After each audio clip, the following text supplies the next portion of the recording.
Hi friends, welcome back to KNR tutorials. ఈ వీడియోలో మనం టీజీ హైకోర్టుకు సంబంధించి ఫీల్డ్ అసిస్టెంట్ ఎగ్జామ్ సంబంధించినటువంటి ప్రీవియస్ ఇయర్ పేపర్ చూద్దాం.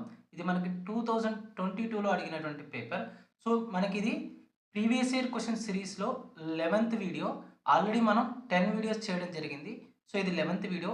సో ఎవరైనా మన ఛానల్ని ఫస్ట్ టైం చూస్తున్నట్లయితే ఛానల్ని సబ్స్క్రైబ్ చేసుకొని వీడియోని లైక్ చేయండి. నేను ఈ వీడియోకి 500 లైక్స్ అనేవి టార్గెట్ ఇస్తున్నాను. తప్పకుండా లైక్ చేసి సపోర్ట్ చేయండి. అదేవిధంగా మన కేఎన్ఆర్ ట్యుటోరియల్స్ నుంచి 7000 ఎంసీక్యూస్ సంబంధించినటువంటి పీడిఎఫ్ మెటీరియల్ అనేది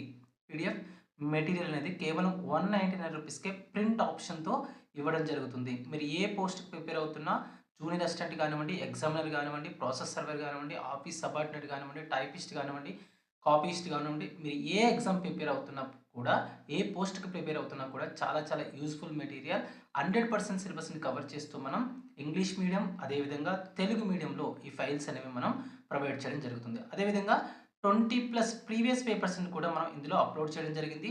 అదేవిధంగా ప్రతి పోస్ట్కు సంబంధించి మనం 10+ మార్క్ టెస్ట్ను కూడా మనం అప్లోడ్ చేయబోతున్నాం. సో మీరు ఏ ఎగ్జామ్కి అయితే ప్రిపేర్ అవుతున్నారో దానికి సంబంధించి 10+ మార్క్ టెస్ట్లను కూడా మనం అప్లోడ్ చేయబోతున్నాం. సో దీనికి 1 ఇయర్ వ్యాలిడిటీ అనేది ఉంటుంది. కేవలం 199 రూపీస్కే 1 ఇయర్ వ్యాలిడిటీ ఉంటుంది. సో ఆ 1 ఇయర్లో ఎలాంటి అప్డేట్ వచ్చినా కూడా మీకు మెటీరియల్కి సంబంధించి మీరు యాక్సెస్ చేసుకోవచ్చు. సో అదేవిధంగా ఎవరైనా ఈ మెటీరియల్ అవైల్ చేసుకోవాలనుకుంటే ప్లే స్టోర్ నుంచి కేఎన్ఆర్ ట్యుటోరియల్స్ అనే యాప్ని డౌన్లోడ్ చేసుకొని మీరు ఈ మెటీరియల్ని అవైల్ చేసుకోవచ్చు. ఎవరైతే high court and district court exam prepare అవుతున్నారో ప్రతి ఒక్కరి దగ్గర ఉండాల్సినటువంటి మెటీరియల్. అదేవిధంగా కేవలం 199 రూపీస్కే మనం ఫుల్ వీడియో కోర్స్ అనేది ఇంగ్లీష్కి సంబంధించి అదేవిధంగా జీకేకి సంబంధించినటువంటి ఫుల్ వీడియో కోర్స్ అందిస్తున్నాం. కేవలం 99 రూపీస్కే ఇంగ్లీష్కి సంబంధించి జనరల్ ఇంగ్లీష్కి సంబంధించి ఫుల్ వీడియో కోర్సును కూడా అందించడం జరుగుతుంది. మీరు ఏదైనా తీసుకోవచ్చు. ఫస్ట్ క్వశ్చన్ చూడండి. 2019లో గినియా అధ్యక్షుడిచే నేషనల్ అవార్డ్ ఆఫ్ మెరిట్తో గౌరవించబడింది ఎవరు? అంటే రామ్నాథ్ కోవింద్. 2019లో ఎప్పుడు? 2019లో గినియా అధ్యక్షుడి చేత నేషనల్ ఆర్డర్ ఆఫ్ మెరిట్ అనే అవార్డుతో సత్కరించబడడం జరిగింది. ఆప్షన్ బి అనేది కరెక్ట్ ఆన్సర్ అవుతుంది. Next question. 100 బిలియన్ల మార్కెట్ క్యాపిటలైజేషన్ మార్కును చేరుకున్న మొదటి భారతీయ కంపెనీ ఏది? 100 బిలియన్ల మార్కెట్ క్యాపిటలైజేషన్ ఎంక్యాప్ అంటాం. మార్కెట్ క్యాపిటలైజేషన్ మార్కును చేరుకున్నటువంటి భారతదేశం యొక్క మొట్టమొదటి కంపెనీ ఏది అంటున్నాడు. అంటే టాటా కన్సల్టెన్సీ సర్వీసెస్ 2018వ సంవత్సరంలో మొట్టమొదటిసారిగా $100 బిలియన్ల క్యాపిటలైజేషన్ చేరుకున్నటువంటి భారతీయ కంపెనీగా రికార్డు సృష్టించడం జరిగింది. ఆప్షన్ డి అనేది కరెక్ట్ ఆన్సర్ అవుతుంది. Next question. భారత రాజ్యాంగం కేంద్రం మరియు రాష్ట్రంలో పార్లమెంటరీ ప్రజాస్వామ్య రూపంలో ఎలాంటి పాలనా వ్యవస్థను అందిస్తుంది? అంటే పాక్షిక సమైక్య వ్యవస్థను, క్వాజీ ఫెడరల్ స్ట్రక్చర్ను అందిస్తుంది. ఓకేనా? భారత రాజ్యాంగం కేంద్రం మరియు రాష్ట్రంలో పార్లమెంటరీ ప్రజాస్వామ్య రూపంలో ఎలాంటి పాలనా వ్యవస్థను అందిస్తుంది అంటే పాక్షిక సమైక్య వ్యవస్థను అందిస్తుంది. దాన్ని మనం క్వాజీ ఫెడరల్ అని పిలుస్తాం. ఆప్షన్ ఏ అనేది కరెక్ట్ ఆన్సర్ అవుతుంది. భారతదేశంలో కేంద్రం మరియు రాష్ట్ర ప్రభుత్వాలు ఉన్నప్పటికీ అత్యవసర పరిస్థితుల్లో మరియు కీలక విషయాల్లో కేంద్రానిదే పైచేయి అవుతుంది. కాబట్టి దీనిని పాక్షిక సమైక్య వ్యవస్థ అని పిలుస్తాం. క్వాజీ ఫెడరల్ అని పిలుస్తాము. ఆప్షన్ ఏ అనేది కరెక్ట్ ఆన్సర్ అవుతుంది. Next question. కాకోరి రైలు దోపిడీ కుట్ర ఏ తేదీన జరిగింది? కాకోరి రైలు దోపిడీ కుట్ర అనేది ఏ తేదీన జరిగిందంటే ఆగస్టు 9, 1925లో జరిగింది. ఆగస్టు 9, 1925లో కాకోరి రైలు దోపిడీ కుట్ర అనేది జరిగింది. స్వాతంత్ర పోరాటంలో ఆయుధాలు కొనడానికి డబ్బు అవసరమై హిందుస్థాన్ రిపబ్లిక్ అసోసియేషన్కు చెందిన విప్లవకారులు 9 ఆగస్టు 1925న లక్నో సమీపంలో కాకోరి వద్ద రైలును దోపిడీ చేయడం జరిగింది. ఆప్షన్ బి అనేది కరెక్ట్ ఆన్సర్ అవుతుంది. Next question. బిద్రి అనేది ఏ రాష్ట్రం నుండి ఉద్భవించిన అద్భుతమైన లోహపు హస్తకళ? బిద్రి అనేది ఏ రాష్ట్రం నుండి ఉద్భవించిన అద్భుతమైన లోహపు కళ అంటే మనకి కర్ణాటక రాష్ట్రం నుంచి ఉద్భవించినటువంటి అద్భుతమైన లోహపు హస్తకళగా చెప్తాం. బిద్రి అనేది కర్ణాటకలోని బీదర్ ప్రాంతంలో బీదర్ ప్రాంతంలో ఉద్భవించినటువంటి అత్యంత ప్రసిద్ధ లోహ కళ. ఇందులో జింక్ మరియు రాగి మిశ్రమంతో చేసినటువంటి వస్తువులపై స్వచ్ఛమైన వెండితో అద్భుతమైన డిజైన్లను చెక్కుతారు. సో ఆప్షన్ డి అనేది కరెక్ట్ ఆన్సర్ అవుతుంది. Next question, ICC international panel of match రెఫరీస్లో నియమితులైన మొదటి మహిళ మాజీ భారత క్రికెటర్ ఎవరు అంటే జిఎస్ లక్ష్మి. ఆంధ్రప్రదేశ్కి చెందినటువంటి మాజీ దేశవాళీ cricketer GS Lakshmi ICC international panel of match రెఫరీగా నియమితులైన మొట్టమొదటి మహిళగా 2019లో రికార్డు సృష్టించడం జరిగింది. ఆప్షన్ బి అనేది కరెక్ట్ ఆన్సర్ అవుతుంది. నెక్స్ట్ క్వశ్చన్, మహేర్ మునీర్ అనే నాటకాన్ని రాసిన భారతీయ మహిళా స్వతంత్ర సమరయోధురాలు ఎవరు? మహేర్ మునీర్ అనే నాటకాన్ని రాసినటువంటి భారతీయ మహిళా స్వతంత్ర సమరయోధురాలు ఎవరు అంటే మనకి సరోజిని నాయుడు. సరోజిని నాయుడు చాలా చిన్న వయసులోనే పర్షియన్ భాషలో మహేర్ మునీర్ అనే నాటకాన్ని రచించడం జరిగింది. ఈ ప్రతిభను చూసి ఆకట్టుకున్న హైదరాబాద్ నిజాం ఆమెను విదేశాల్లో చదివించడానికి స్కాలర్షిప్ ఇచ్చి ప్రోత్సహించడం జరిగింది. సో ఆప్షన్ డి అనేది కరెక్ట్ ఆన్సర్ అవుతుంది. నెక్స్ట్ క్వశ్చన్, 1923లో గాంధీజీ లేని సమయంలో నాగపూర్లో సత్యాగ్రహానికి నాయకత్వం వహించింది ఎవరు? 1923లో గాంధీజీ లేని సమయంలో నాగపూర్లో సత్యాగ్రహానికి నాయకత్వం వహించింది సర్దార్ వల్లభాయ్ పటేల్. ఆప్షన్ డి అనేది కరెక్ట్ ఆన్సర్ అవుతుంది. జాతీయ జెండాను ఎగురవేసే హక్కు కోసం 1923లో జరిగినటువంటి చారిత్రక నాగ్పూర్ జెండా సత్యాగ్రహంలో గాంధీజీ జైలులో ఉండగా సర్దార్ వల్లభాయ్ పటేల్ సమర్థవంతంగా నాయకత్వం వహించి ఉద్యమాన్ని ముందుకు నడిపించడం జరిగింది. నెక్స్ట్ క్వశ్చన్, భారత స్వతంత్రోద్యమంలో చురుగ్గా పాల్గొని గాంధీ బూరిగా ఆప్యాయంగా పిలువబడిన భారతీయ విప్లవకారిణి ఎవరు? భారత స్వాతంత్రోద్యమంలో చురుగ్గా పాల్గొని గాంధీ బూరి అని ఆప్యాయంగా పిలువబడినటువంటి భారత విప్లవకారిణి ఎవరు అంటే మనకి మాతంగిని హజ్రా. మాతంగిని హజ్రా. సో మాతంగిని హజ్రా బెంగాల్కు చెందినటువంటి గొప్ప స్వాతంత్ర సమరయోధురాలు. గాంధీజీ సిద్ధాంతాలను గట్టిగా నమ్మే ఆమెను ప్రజలు ఆప్యాయంగా గాంధీ బూరి లేదా వృద్ధ గాంధీ అని పిలిచేవారు. సో ఆప్షన్ డి అనేది కరెక్ట్ ఆన్సర్ అవుతుంది. నెక్స్ట్ క్వశ్చన్, ప్రతి సంవత్సరం జూలై 18వ తేదీన ఏ దినోత్సవాన్ని జరుపుకుంటారు? ప్రతి సంవత్సరం జూలై 18వ తేదీన ఏ దినోత్సవాన్ని జరుపుకుంటామంటే నెల్సన్ మండేలా అంతర్జాతీయ దినోత్సవాన్ని జరుపుకుంటాం. నెల్సన్ మండేలా అంతర్జాతీయ దినోత్సవాన్ని ప్రతి సంవత్సరం కూడా జూలై 18వ తేదీన జరుపుకుంటాము. జాతి వివక్షతకు వ్యతిరేకంగా పోరాడినటువంటి దక్షిణాఫ్రికా మాజీ అధ్యక్షుడు నెల్సన్ మండేలా పుట్టినరోజైన జూలై 18న ఐక్యరాజ్య సమితి నెల్సన్ మండేలా అంతర్జాతీయ దినోత్సవంగా ప్రకటించింది. సో ఆప్షన్ డి అనేది కరెక్ట్ ఆన్సర్ అవుతుంది. Next question, ever green tea man of India, ever green tea man of India అని ఏ ప్రసిద్ధ వ్యక్తిని పిలుస్తారు అంటే మనకి ఆప్షన్ సి బ్రిజ్ మోహన్ ఖైతాన్. బ్రిజ్ మోహన్ ఖైతాన్ను ever green tea man of India అని పిలుస్తారు. సో ఆప్షన్ సి అనేది కరెక్ట్ ఆన్సర్ అవుతుంది. నెక్స్ట్ క్వశ్చన్, ఈ గవర్నెన్స్ పై జరిగిన 22వ జాతీయ సదస్సు యొక్క ఇతివృత్తం ఏమిటి? ఈ గవర్నెన్స్ పై జరిగినటువంటి 22వ జాతీయ సదస్సు యొక్క ఇతివృత్తం ఏంటి అంటున్నాడు. అంటే digital India success to excellence. Digital India success to excellence అనేది ఈ గవర్నెన్స్ పై జరిగినటువంటి 22వ జాతీయ సదస్సు యొక్క ఇతివృత్తం లేదా థీమ్గా చెప్తాము. 2019లో మేఘాలయ రాజధాని అయిన షిల్లాంగ్లో జరిగినటువంటి 22వ జాతీయ ఈ గవర్నెన్స్ సదస్సు యొక్క థీమ్ ఏంటంటే digital India success to excellence.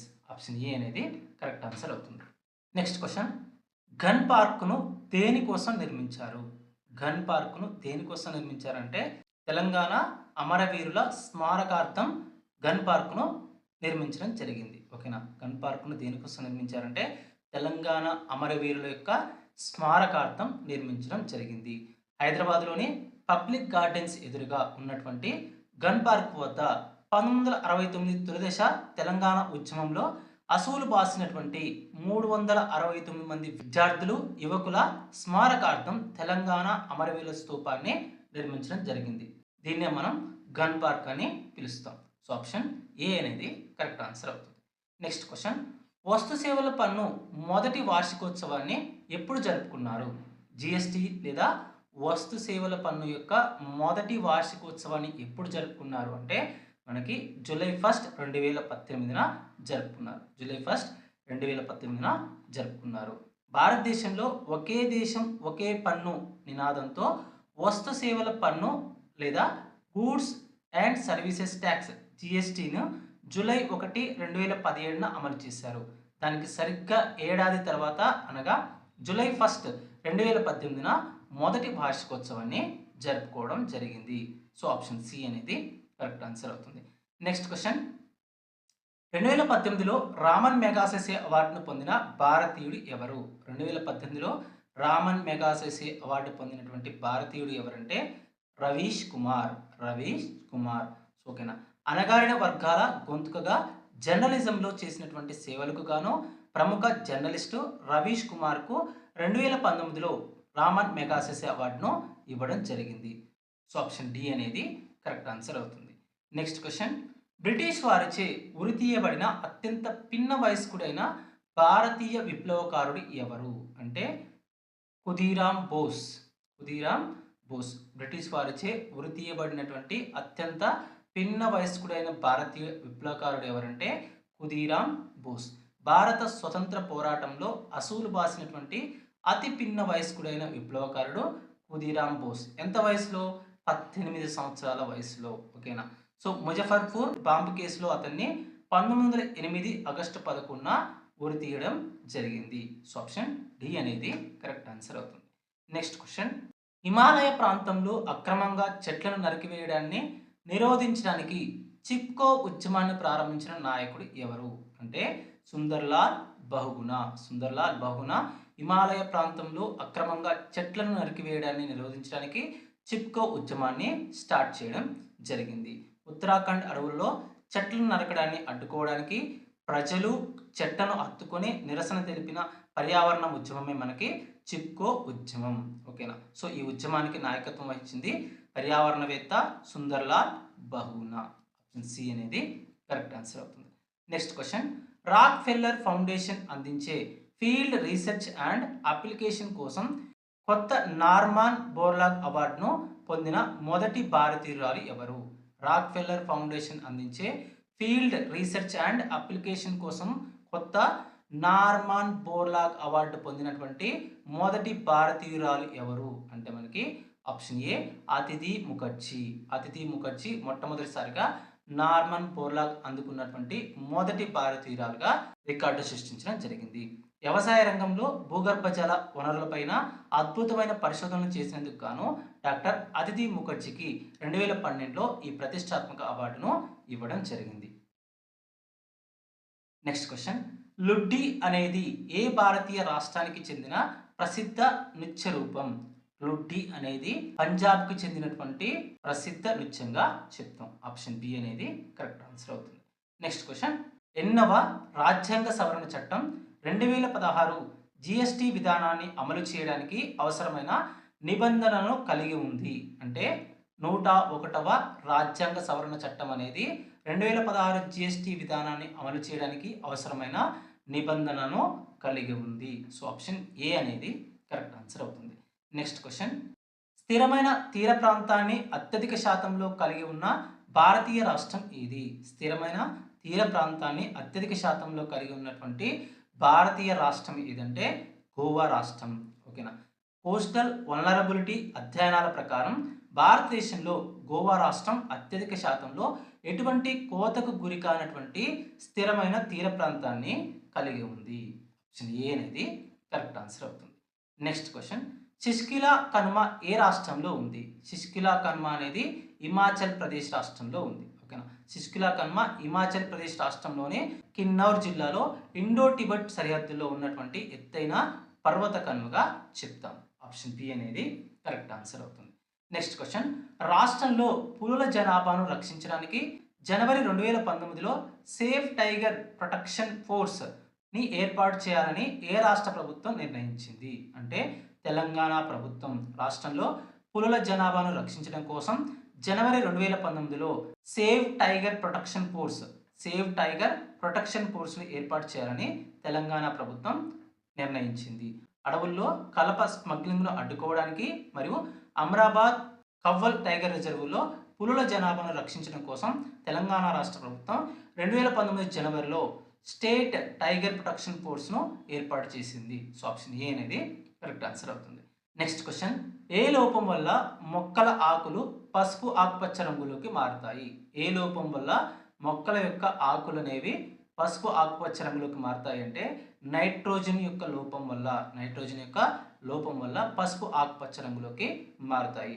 నత్రజని లోపం వల్ల మొక్కల ఆకులు తమ సహజమైనటువంటి ఆకుపచ్చ రంగును కోల్పోయి పసుపు రంగులోకి మారుతాయి. ఈ పరిస్థితిని మనం ఏమని పిలుస్తామంటే క్లోరోసిస్ అని పిలుస్తాము. Very very very very important. ఓకేనా. సో మొక్కల యొక్క ఆకుల్లో నైట్రోజన్ లోపించడం వల్ల మొక్కల యొక్క ఆకులు పసుపు రంగులోకి మారడాన్ని మనం ఏమంటామంటే క్లోరోసిస్ అంటాము. చాలా చాలా ఇంపార్టెంట్ ఇది. ఏ కాంపిటేటివ్ ఎగ్జామ్ ప్రిపేర్ అవుతున్నా చాలా చాలా ఇంపార్టెంట్. నెక్స్ట్ క్వశ్చన్, 1878లో అలీగర్లో మహమ్మదియన్ ఆంగ్లో ఓరియంటల్ కాలేజీని స్థాపించింది ఎవరు? అంటే సయ్యద్ అహ్మద్ ఖాన్ స్థాపించడం జరిగింది. ముస్లింలలో ఆంగ్ల విద్యను ఆధునిక శాస్త్రీయ దృక్పథాన్ని పెంపొందించడానికి సర్ సయ్యద్ అహ్మద్ ఖాన్ 1878లో ఈ కాలేజీని స్థాపించారు. ఇది అలీగర్ ఉద్యమానికి కేంద్ర బిందువైంది. సో ఆప్షన్ సి అనేది కరెక్ట్ ఆన్సర్ అవుతుంది. నెక్స్ట్ క్వశ్చన్, భారత రాష్ట్రపతి పదవికి జరిగే ఎన్నికలకు రిటర్నింగ్ ఆఫీసర్గా ఎవరు నియమితులవుతారు? భారత రాష్ట్రపతి పదవికి జరిగే ఎన్నికల రిటర్నింగ్ ఆఫీసర్గా ఎవరు నియమితులవుతారంటే లోక్సభ లేదా రాజ్యసభ సెక్రటరీ జనరల్. ఓకేనా. భారత రాష్ట్రపతి పదవికి జరిగే ఎన్నికలకు రిటర్నింగ్ ఆఫీసర్గా ఎవరు ఎన్నికవుతారంటే లోక్సభ లేదా రాజ్యసభ యొక్క సెక్రటరీ జనరల్. ఓకేనా. భారత ఎన్నికల సంఘం అనేది రాష్ట్రపతి ఎన్నికలను నిర్వహిస్తుంది. దీనికోసం లోక్సభ మరియు రాజ్యసభల సెక్రటరీ జనరల్ను మార్చి ఒకరి తర్వాత ఒకరిను రిటర్నింగ్ ఆఫీసర్గా నియమిస్తారు. సో ఆప్షన్ బి అనేది కరెక్ట్ ఆన్సర్ అవుతుంది.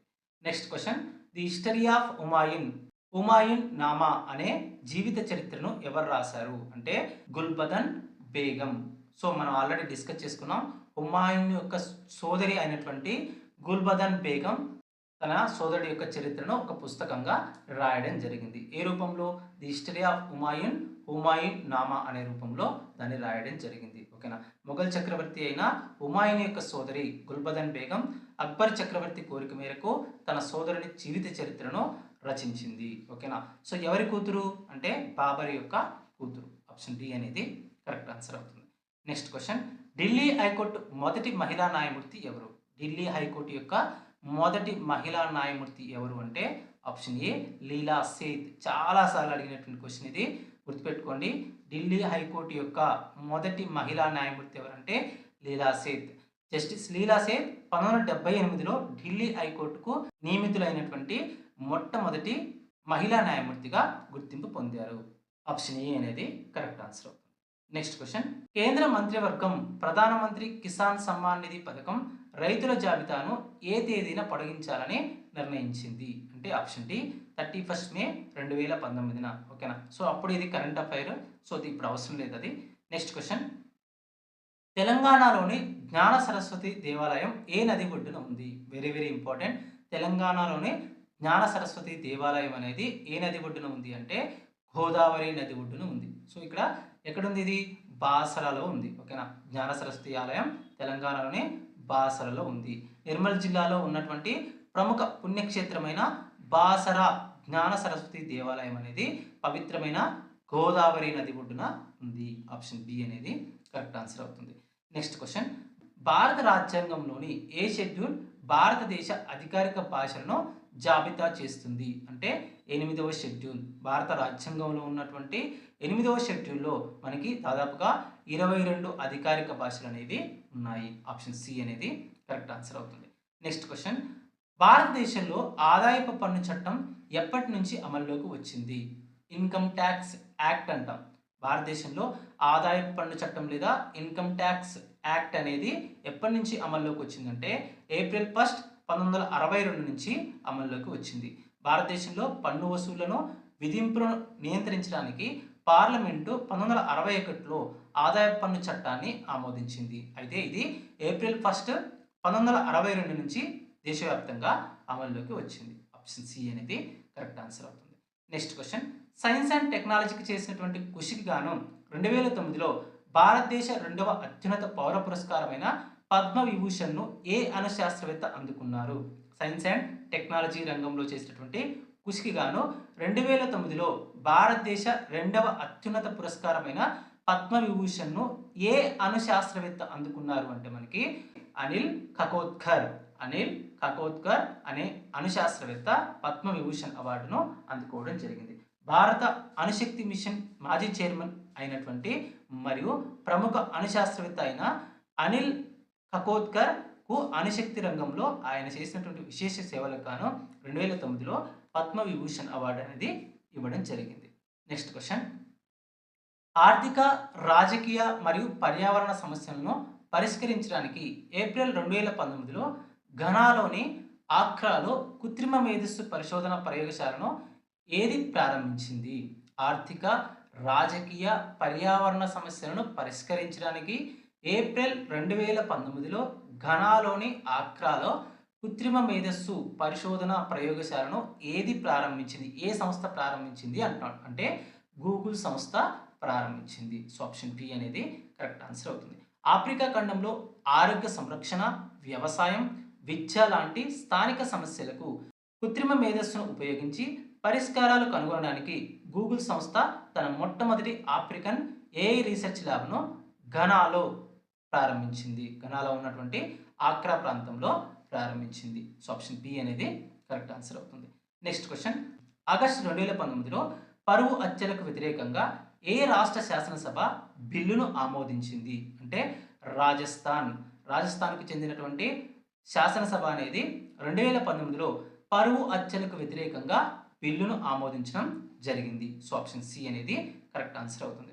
కులాంతర మరియు మతాంతర వివాహాల పేరుతో జరిగే దాడులను మరియు పరువు హత్యలను అరికట్టడానికి రాజస్థాన్ ప్రభుత్వం అనేది ఆగస్టు 2019లో చట్టసభలో ప్రత్యేక బిల్లును ప్రవేశపెట్టి ఆమోదించింది. సో ఆప్షన్ సి అనేది కరెక్ట్ ఆన్సర్ అవుతుంది. Next question, Lerma Rojo 64A, Sonora 63 మరియు సోనోరా 64 అనేవి ఏ పంట రకాలు? Lerma Rojo 64A, Sonora 63, Sonora 64 అనేవి ఏ పంట రకాలు అంటే మనకి గోధుమ పంట రకాలు. Very very important. Norman Borlaug మెక్సికోలో అభివృద్ధి చేసినటువంటి అత్యధిక దిగుబడినిచ్చే మరగుజ్జు గోధుమ వంగడాలే మనకి ఈ గోధుమ రకాలుగా చెప్తాం. హరిత విప్లవ సమయంలో వీటిని భారతదేశంలోకి తీసుకురావడం జరిగింది. సో ఇక్కడ మనకి లెర్మా రోజో 64, సోనోరా 63, సోనోరా 64 అనేవి ఎవరు డెవలప్ చేశారంటే మనకి ప్రపంచ హరిత విప్లవ పితామహుడు అయినటువంటి నార్మన్ బోర్లాగ్ మెక్సికోలో అభివృద్ధి చేయడం జరిగింది. వాటిని తర్వాత భారతదేశానికి తీసుకురావడం జరిగింది. సో ఆప్షన్ డి అనేది కరెక్ట్ ఆన్సర్ అవుతుంది. నెక్స్ట్ క్వశ్చన్, 2018లో 5 రోజుల పాటు జరిగిన ఇంటర్నేషనల్ వాటర్ కలర్ ఫెస్టివల్ ఏ నగరంలో జరిగింది?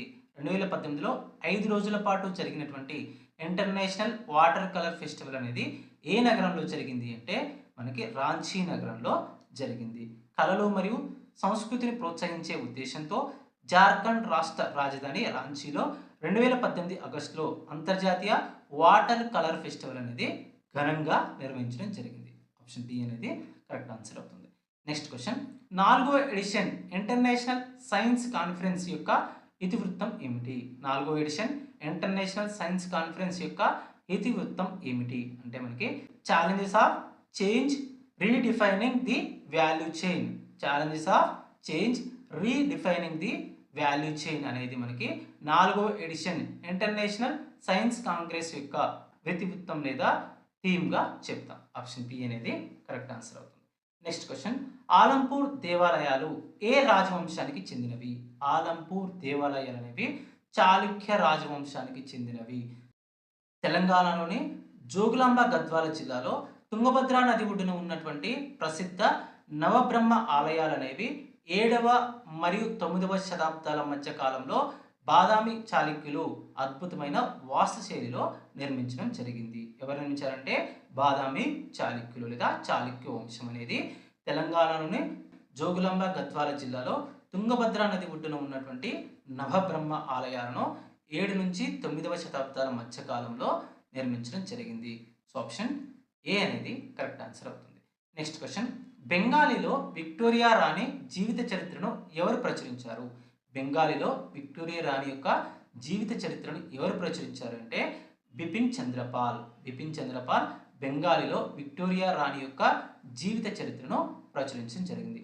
భారత స్వతంత్ర సమరయోధుడు మరియు లాల్ బాల్ పాల్ త్రయంలో ఒకరైనటువంటి బిపిన్ చంద్రపాల్ ప్రారంభంలో బ్రిటిష్ వారు మంచి కోరినప్పటికీ తర్వాత జాతీయవాదిగా మారారు. ఆయన క్వీన్ విక్టోరియా జీవిత చరిత్రను బెంగాలీలో ప్రచురించారు. సో ఆప్షన్ సి అనేది కరెక్ట్ ఆన్సర్ అవుతుంది. సో ఇవి మనకి ప్రీవియస్ ఇయర్కి సంబంధించినటువంటి క్వశ్చన్స్. మనకి ఏఎన్ఆర్ ట్యూటోరియల్స్ నుంచి 7000 MCQs మెటీరియల్ అనేది ప్రింట్ ఆప్షన్తో మనం ప్రొవైడ్ చేయడం జరుగుతుంది. కేవలం 199 రూపీస్కే మనం ప్రింట్ ఆప్షన్ ఇస్తూ దీన్ని ప్రొవైడ్ చేస్తున్నాం.